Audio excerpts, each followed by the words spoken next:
कहानी अब ऐसे मोड़ पर पहुंच चुकी थी जहां हर किसी की जुबान पर सिर्फ एक ही सवाल था, आखिर सच क्या है। कमरे में ऐसा सन्नाटा पसरा हुआ था कि किसी की सांसों की आवाज भी साफ सुनाई दे रही थी। तभी राज ने कांपती हुई आवाज में कहा, I am sorry, I am really sorry. मेरे पेरेंट्स ने आप लोगों पर दहेज के लिए दबाव बनाया। मैं सच में माफी चाहता हूँ। राज की आंखों में पछतावा साफ दिखाई दे रहा था, लेकिन क्या सिर्फ माफी मांग लेने से इतने बड़े आरोप खत्म हो सकते थे? शायद नहीं, क्योंकि सामने बैठे लोग अब भावनाओं से नहीं बल्कि सबूतों से जवाब चाहते थे। तभी नायरा के परिवार की तरफ से तीखी आवाज गूंजी, राज बेटा, तुम्हारे परिवार ने हमसे पैसे तो लिए ही थे, कम से कम इतनी शर्म तो रखो कि अपनी गलती छुपाने के लिए हम पर उंगली मत उठाओ। यह सुनते ही माहौल और भी ज्यादा गर्म हो गया। हर कोई एक दूसरे को घूर रहा था। किसी को समझ नहीं आ रहा था कि अब आगे क्या होने वाला है। तभी देव भाई साहब बीच में आए और माहौल शांत कराने की कोशिश करने लगे, लेकिन उनकी बात पूरी भी नहीं हुई थी कि सामने से जवाब आया, बस बहुत हो गया देव भाई साहब, इतने शरीफ बनने की जरूरत नहीं है। आपकी बेटी के नाम पर पैसे लेने की बात भी सबके सामने आ चुकी है, अब सच छुप नहीं सकता। यह सुनते ही देव भाई साहब का चेहरा उतर गया। उनकी आंखों में डर साफ दिखाई देने लगा। उन्हें एहसास हो गया था कि मामला अब उनके हाथ से पूरी तरह निकल चुका है। तभी वहां मौजूद एक पत्रकार ने सबसे बड़ा सवाल दाग दिया। उसने पूछा, ये वीडियो आखिर बनाया किसने और पुलिस तक पहुंचाया किसने? यह सवाल सुनते ही वहां बैठे सभी लोग एक दूसरे का चेहरा देखने लगे। किसी के पास इसका जवाब नहीं था। कुछ सेकंड तक ऐसा लगा मानो समय ही रुक गया हो।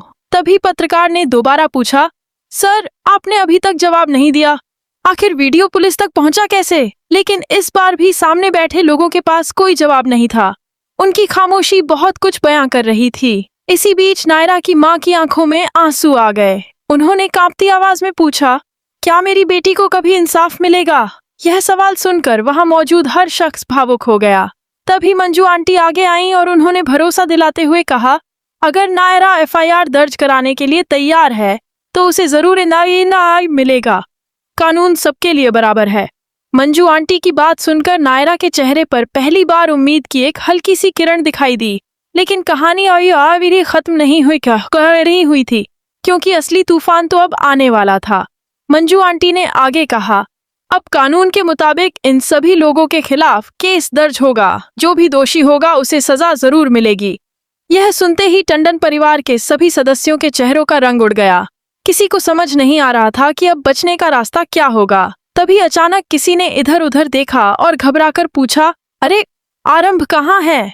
यह सवाल सुनते ही सब लोग चौंक गए। कुछ देर पहले तक जो आरंभ वहीं मौजूद थी, वह अचानक गायब हो चुकी थी। उसकी गैर मौजूदगी ने पूरे मामले को और भी रहस्यमय बना दिया। तभी किसी ने धीरे से कहा, कहीं ऐसा तो नहीं कि यह सब आरंभ ने किया हो? यह सुनते ही कमरे में मौजूद सभी लोग एकदम खामोश हो गए। अब हर किसी के दिमाग में सिर्फ एक ही नाम घूम रहा था, आरंभ। क्या वही इस पूरे खेल की असली खिलाड़ी है? क्या उसी ने यह वीडियो रिकॉर्ड किया? क्या उसी ने पुलिस तक सबूत पहुंचाए? या फिर कोई और है जो पर्दे के पीछे बैठकर सबको अपने इशारों पर नचा रहा है?